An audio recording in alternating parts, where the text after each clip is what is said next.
මේ sweet පොටැටෝ recipe එක නම් මගේ දුවගේ මෙන්න මේ ගානට ස්වීට් පොටැටෝස් පොඩියට කපලා මේකට ලුණුයි තෙල් චුට්ටකුයි දාලා හොඳට කලවම් කරලා චුට්ටක් වෙලා තියලා 10 minutes විතර එයා ෆ්‍රයි කරගන්න.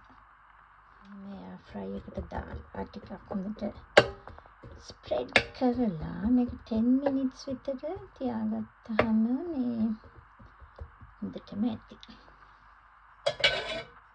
Like this. මේ තමා 10-15 minutes වලට පස්සේ ගානට මේව වෙලා තියෙනවා.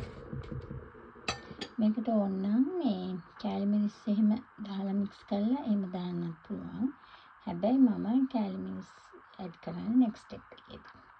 එහෙනම් තමයි මගේ පොඩි මැඩම් chef කිව්වේ. මේ හදන්නේ බත්තල එකට. මේකට ඇත්තටම මේ අබ ටිකක් දාලා අබයි මේ උඹල කඩේලම හොඳයි. එනන්ට මගේ දුව ආසනාව දෙන්න. ඒ නිසා අර එයා ෆ්‍රයි එකේ හදාගත්ත මික්ස්චර් එකට මේ තමයි ලුණු කැලිමිරිස් දාලා මේක හදාගන්නේ. ඊට පස්සේ කලවම් කරනවා. ඒක තමයි මගේ රෙසිපි. මේ කොටුවට කපලා එයා ෆ්‍රයි කරගත්ත බත්තල ටික ඊපස්සේ මේකට දාලා මේ මික්ස් කරනවා. මේක මේ නිකන් ටිකක් වැඩිපුර හඳලා ෆ්‍රීස් කරලා වගේ තිබ්බහම මේ පස්සේ දැන් කරලා වගේ කම්පියම් පොඩි ස්නැක් එකකට වගේ එහෙමත් මේ මගේ දු කනවා චිලි පේස්ට් එකක් මේ තමයි එයා බත්තල කන්නේ. මේ ඉතින් මගේ දුගේ බත්තල රෙසිපි.